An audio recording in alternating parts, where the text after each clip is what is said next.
It's Lucy Litch, and this is Tiny House Conversations. It's the Australian-based podcast where I interview experienced tiny houses, tiny builders, and adventurers in the tiny world so you can discover how to create, build, and transition into tiny life.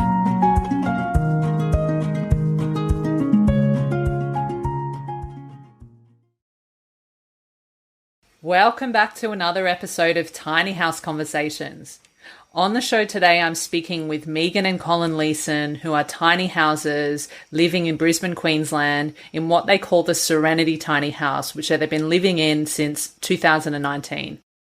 Colin and Megan were guests on the show right back in episode number 2, and I've asked them to join me again to talk all about their Cinderella Incinerating toilet. And in this conversation, we talk about their main reasons for choosing an incinerating toilet rather than a composting toilet, standard flushing toilet, or any other option, how the incinerator toilet works. We also talked all about emptying, cleaning, smell, and ventilation, some challenges they experienced using this toilet, advice for tiny houses looking into which tiny toilet option is right for them, and more. It was great to have Colin and Megan back on the show, so on to this tiny house conversation. Megan and Colin, welcome back to Tiny House Conversations. It's really great to have you on the show again.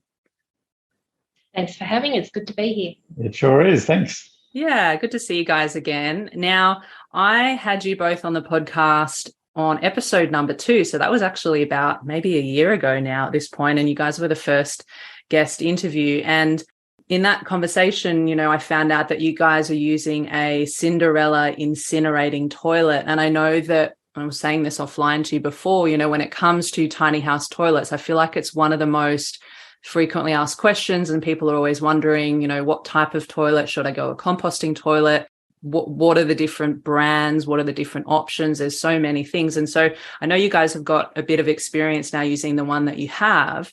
So yeah, would love to just dive a little further into that today and how that's working for you. So first off, are you able to let us know, with the Cinderella Incinerating toilet, what were some of your main reasons for wanting to go with that option rather than, say, a standard flushing toilet or any other kind of toilet option?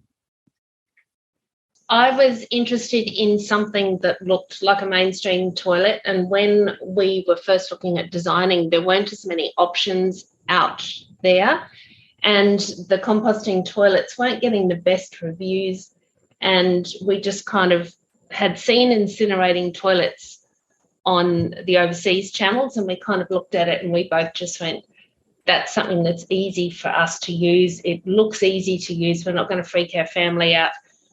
And it was easy to clean and maintain.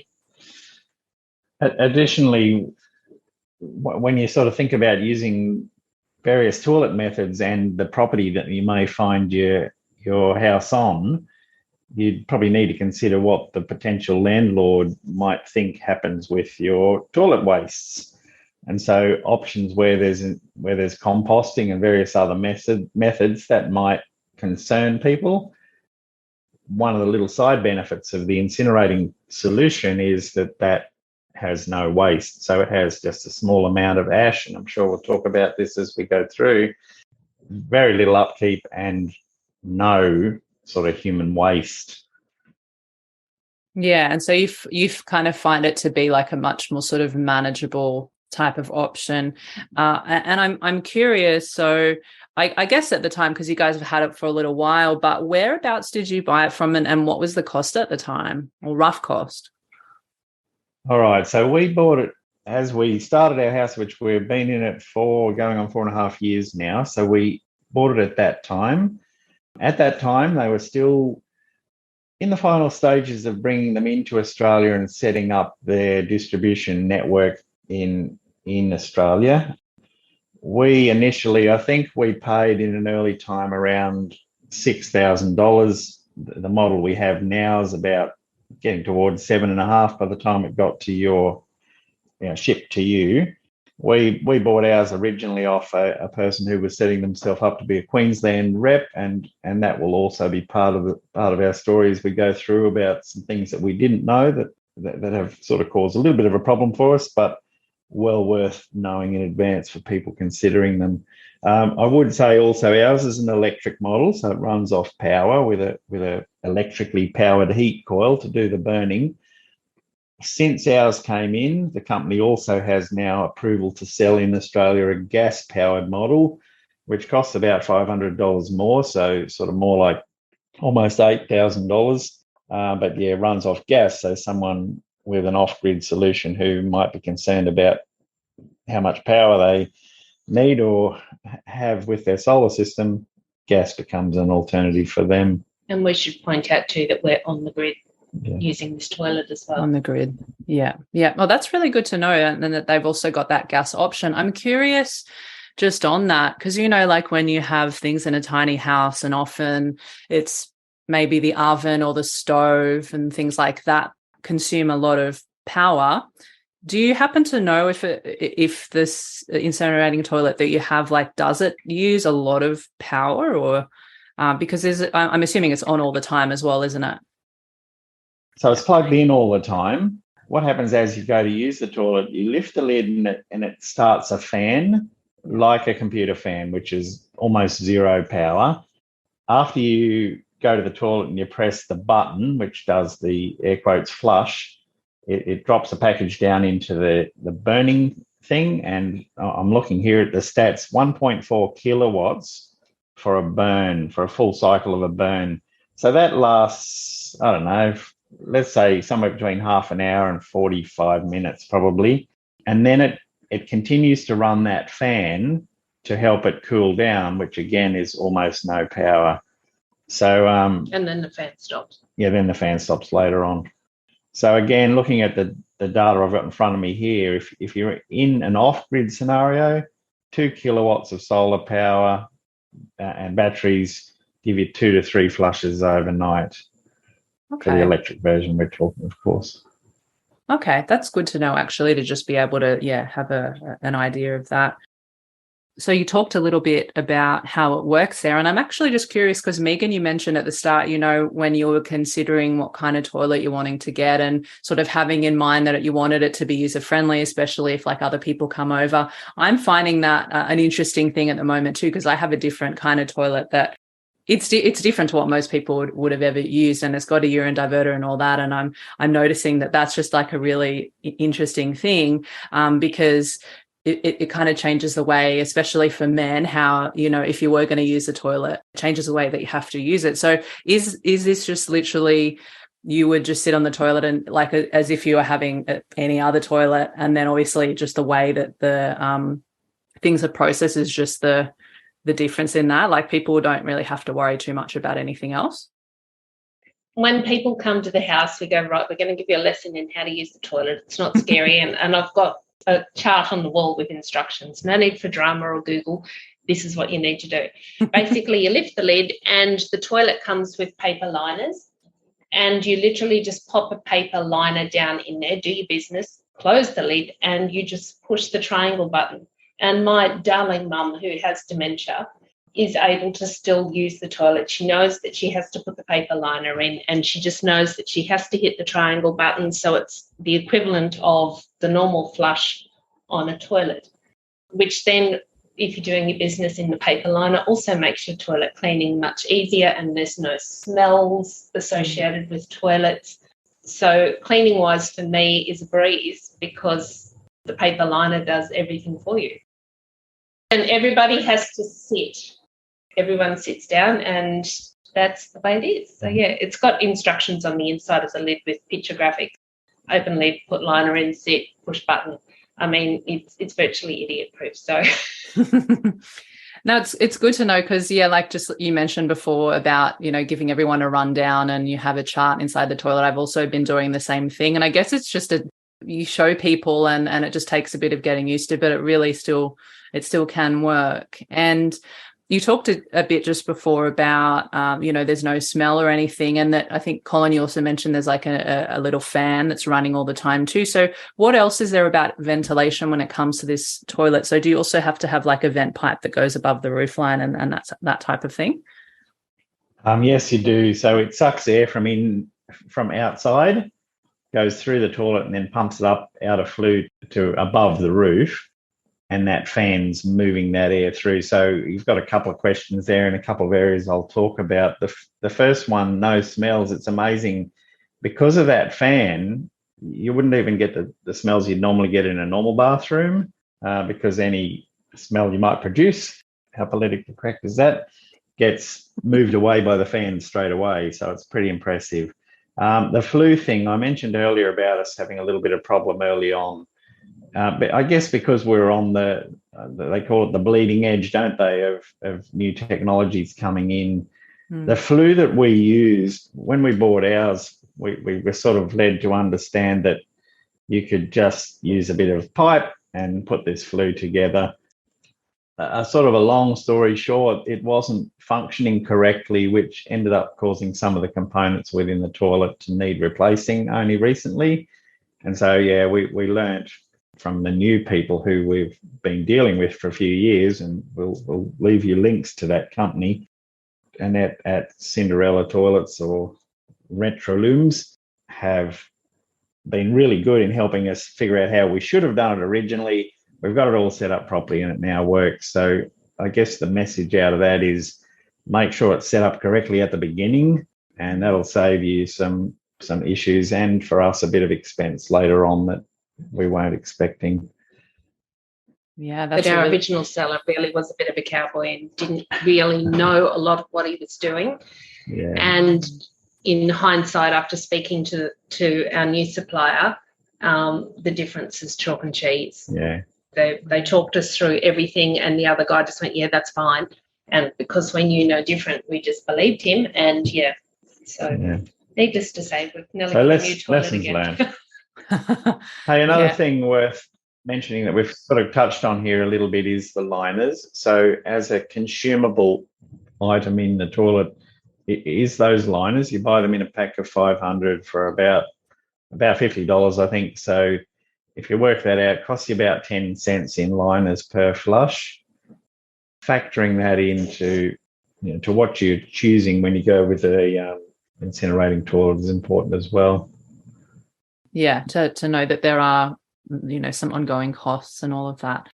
So you also talked a little bit before in terms of like the emptying process and how often. So you're both there full time, and then I'm assuming, you have people around sometimes. So how often would you have to empty it? So this is, again, part of our learning process. We were originally advised sort of once a month. What I do now is weekly. So really it's just unclipping the bottom, pulling out what looks just like a big saucepan, tipping it out, giving it a hose out, put it back in. So weekly doing that, and with actually three of us here at the moment. We spent last year with our younger daughter living with us, and just before Christmas, our elder daughter came back from the UK and is living with us. So with the three of us using it, if you imagine the pan's about the size of a bread and butter plate in the bottom, and you might have 2 centimetres thick of ash. It's just ash, completely inert, nothing biological left in it. There'd be that much to tip out. So that weekly cycle of doing that, what we were also advised to do at that point by Annette is to just tip water in it and run a flush cycle where it's really just boiling the water to kind of steam out the system. So weekly I do that, and I don't know, 10 minutes, 15 if I'm really slow. I usually put some water in and let it sort of soak for a bit, then flush it out. So very, very small project. Then there's a sort of a less regular process of actually taking the toilet outside, and with the kit that comes with it, the maintenance kit, you tip some boiling water down through the system at the back, and it flushes out what's called a catalytic converter, which takes smells away. And so we were doing that, I don't know, once a year, and that also turned out not to be enough. And so we've really, starting this year, we've said every 2 months I'll do that. Take it outside, flush that thing out, give it a good kind of a clean, and run the flue cleaner. I'm like the old chimney sweep from years back, just a ball with a weight, and you just slide it down the flue tube a couple of times. I actually did that this week, and I don't know, if that took me half an hour or much more, that would also be surprising. So not terribly much. Yeah, and I suppose if you are doing it a little bit more often, it shouldn't, when you are actually doing those things, it shouldn't take too long at the time. And it's good, like you said, because I found a similar thing with the toilet that I'm using. I think often the manufacturer might say, oh, you don't have to change it and for 6 to 8 weeks or whatever it might be. But I'm actually finding that doing it weekly just seems to be easier and just, not having anything, I suppose, go wrong or anything like that. I'm curious as well. So you're talking about how it creates the ash. So are you guys, can you put that on the garden or put it in compost or anything like that? In the paperwork that they produce, they suggest you don't put it on food crops. The answer is that they're just not quite sure what nutrients are left, but around the rest of the garden, definitely. We have, for people who've seen our show on YouTube or whatever, we've got a nice veggie garden going here. And so I don't put it on there, but any of the other gardens around, trees, whatever else, no problems. Yeah, sounds like similar to if you're creating compost from the composting toilets too. And what about servicing? Is that something that's necessary? I know you've talked about how you had some challenges and so you had to kind of reconfigure the whole system anyway, but from what you're aware of, is there a time frame that they say to maybe service it? This is I guess a good news story from how we began to what we have now. So the company based in Melbourne have servicing people around, one of which lives in Brisbane. So to their credit, the few times we did have some issues with ours, someone was here very quickly with a replacement, a spare. A loaner toilet. A loaner one, yeah, a loaner toilet. How about that? You don't hear that every day. And they took it away and serviced it. Yeah. So as far as servicing that might be needed by a professional, I don't believe I've ever heard anything with that regard. It'd only be if you have a problem, and if you maintain that service schedule that I mentioned before, there should be no need for sending or paying someone to do that. Okay. And I mean, you already touched on a bit how you did have some challenges. Do you have any other, interesting stories about what may have happened with the toilet or things that have been other challenges that might have come up or anything like that? You mentioned about reconfiguring it before. Really, it was simply the flue that we purchased the proper flue kit later on, and that was seen to be the problem. And so that wasn't terribly onerous. The trouble for us was that having it running incorrectly how it was damaged some components inside, which cost us a fair bit more than we would have hoped. Again, all down to us having done it wrong in the first place, unfortunately, thanks to bad information that was given to us. So do you feel like now that you've had, quite a bit of experience using the toilet, is there anything that you feel like, just from your own personal experience, like different design features or the functionality or anything else that you feel like either isn't working for you or maybe just could be slightly improved in some way, or anything that you might change? The design itself is just lovely, and it's so easy to keep clean internally, and just for I do the cleaning of the toilet. Colin does all the outside cleaning part. It's just a breeze. I agree. I don't think there's anything I'd change. Probably the one observation I would make is if we have visitors around and there's a queue for the toilet, with it running and running and running, it gets pretty warm. I don't know how great that'd be. I don't think I'd like to have it in a house of 6 or 8 people regularly using it. So I think it suits a tiny house a lot better than much more use than that. But other than that, no, I agree. That being said, you can also not initiate the flush each time you do it. You can flush without burning. Yeah, you can flush without burning so that it doesn't heat up as often when you do have a lot of people around. But we haven't really had that issue yet. It's nice and warm in winter, though. And look, that's a first world problem, isn't it, to be worried about it getting a bit warm? So otherwise, no, we think it's great. We've had all the jokes of sitting on a ring of fire and all, like, you name it, we've heard it, and you're incinerating this, and then people see it and they just stop talking. Well, we say we've got the most expensive toilet you're ever going to sit on, if that makes any difference. And look, that's probably worth talking about too. The cost is high. For us, it was worth it for the simplicity of it and the other bits like the landlord's opinion, those sorts of things. But I certainly understand that it's an investment for someone trying to build their house. Yeah, and I think it just depends on, just like anything, it's whatever the needs are for the people that are going to be using it. And it's great to hear that, it is working for you guys. So with the solids and the liquids, they're not separated, are they? Like everything just goes into the same place? Yeah, so you don't have to divert anything. Okay. All and so obviously, in the same spot. So obviously the liquids just evaporate and the solids get burnt. Yeah. Okay, no, that's good. And also you talked about cleaning there before, Megan. So you said it's a simple process. Is it just a matter of just, spraying it and wiping it, or how does that all work? The liner of the bowl is stainless steel and it opens like a trapdoor to drop things down. And so I'll just give it a good wipe out of that because, as I said, nothing's getting caught on there or left on there because the paper liner's done everything.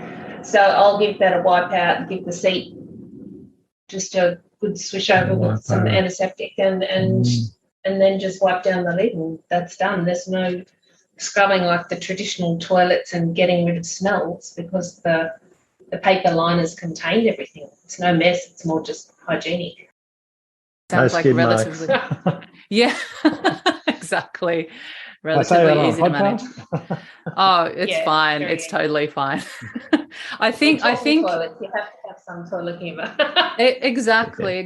And I think when we're talking about toilets anyway, I mean, I know at the Tiny Homes Expos, you have people like Anthony from Water Wally who's been on the show before talking about composting and poo and all of that. And I guess it's a funny thing that can make some people uncomfortable, but the reality is that we all do it and it's a natural process. And as you said, Megan, we're talking about toilets, so it kind of goes with the territory. So it's totally fine that you said that, Colin.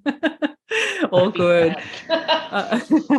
And so do you guys have any advice for people that are looking into which tiny toilet option is best for them? Because it can be a bit of a minefield. There's so many questions, there's so many brands, there's so many different types. So just, anything that you might want to share that maybe was helpful for you when you were deciding?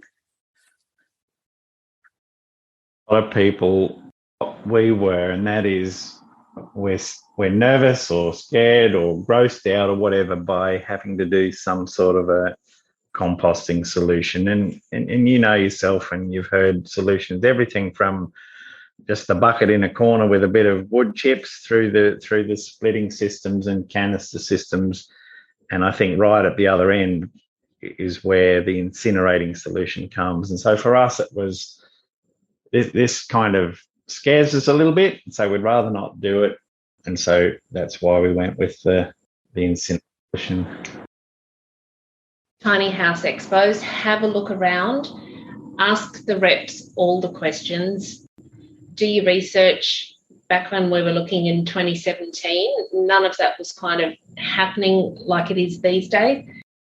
I wanted to know what happens like with composting. Urine diverters and that, all of that stuff that as a mother of two daughters and myself, I wanted to know, but nobody was talking about that. It's all those questions that I want to know about. So, don't be afraid to ask. But with the incinerating toilet, because that's what we wanted at the time. Who knows, we may look at something further down the track. But, don't be afraid to ask and certainly reach out to other people. We get questions all the time on our Insta about the toilet. So, don't be afraid to ask another person that's got one. Hey, get an honest opinion. What is your budget? What your budget allows, and it's all very well to say everyone should have an incinerating toilet at $7,500, but clearly that's not going to work for everyone. Make what you need work. Because we don't have small kids too. Yeah. Yeah, that's a good point too. I think it really is just different for every single situation and context because, yeah, it depends on how many people, where you're parked on the land, what's your budget. Do you want to be creating compost? Would you prefer not to have to worry about any of this kind of stuff and you want to have a flushing toilet? Yeah, there's so many different variables. So that's really great advice. And is there anything that you feel like we haven't covered today when it comes to the Cinderella incinerating toilet or anything about tiny house toilets in general?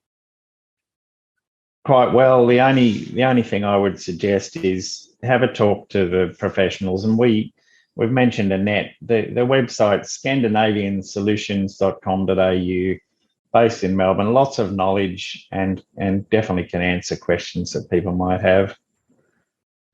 Okay, perfect. I'll put a link in the show notes at tinyhouseconversations.com for that. I'll get that off you later, Colin. And do you want to let everyone know where they can come and find and connect with you online? Because, you know, you guys share your tiny house journey on your Instagram page as well. Our big tiny house.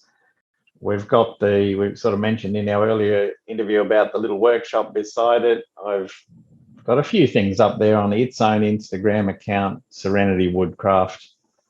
Otherwise, there's the Bryce's YouTube show. Just search Living Big in a Tiny House. Hamptons is the easiest way to find there's a link in our bio. The show they did on our house. It's a few years ago now, and a few things have changed, but yeah, that's about it. Okay, great. I'll put a link in the show notes for all of those and people can go and check that out. And also, if you're listening at home and you haven't heard my previous conversation with Megan and Colin, I'll put a link in the show notes as well for that. I recommend checking that out. And you can find all those show notes at tinyhouseconversations.com. Megan and Colin, thank you so much for coming back on the show today. Thank you for your time and for, you know, sharing with us all about the Cinderella incinerating toilet. And been great talking to you again. It's a great topic of conversation that people need to know about. So thank you. I absolutely agree, which is why I'm really happy to have you guys back on the show to talk about all of this. So yeah, thank you again. And if you're listening to us, thank you so much for taking the time out of your day. Stay tuned every Thursday for new episodes of Tiny House Conversations, and I'll see you next time.